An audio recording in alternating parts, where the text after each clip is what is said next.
હવામાન વિભાગ દ્વારા કરેલી વરસાદની આગાહીને પગલે સુરત શહેરમાં મોડી રાત્રે વાતાવરણમાં અચાનક પલટો આવ્યો હતો।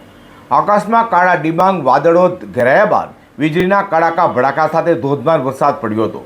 લાંબા સમયના આકરા ઉનાળા બાદ મેઘરાજાની આ ધમાકેદાર એન્ટ્રીથી સમગ્ર શહેરમાં ભારે આનંદનો માહોલ જોવા મળ્યો છે। હવામાન વિભાગની આગાહીને લઈને સુરત શહેરમાં રાત્રિના સમયે અચાનક વાતાવરણમાં ફેરફાર જોવા મળ્યો હતો।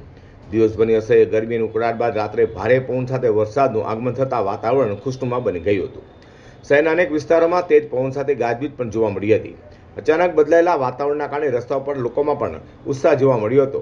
ગરમીથી પરેશાન થયેલા શહેરવાસીઓને વરસાદ અને ઠંડા પવનના કારણે મોટી રાહત મળી હતી।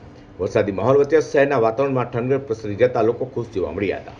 તો બીજી તરફ સુરતમાં પ્રથમ વરસાદે જ પાલિકાની પ્રી મોન્સૂન કામગીરીના ધજાગરા ઉડી ગયા હતા। સોમવારે મોડી રાત્રે પડેલા વરસાદ લઈને ઉધના ભીમનગર ખાતેના ગંડનારામાં પાણી ભરાઈ જતા લોકોને ભારે હાલાકીનો સામનો કરવો પડ્યો હતો। ગંડનારમાંથી પસાર થતી વખતે અનેક વાહનો જેમાં રિક્ષા અને બાઇકો બંધ થતા વાહન ચાલકો અકળાઈ ઉઠ્યા હતા અને પાલિકાની પ્રી મોન્સૂન કામગીરી સામે સવાલો ઊભા કર્યા છે।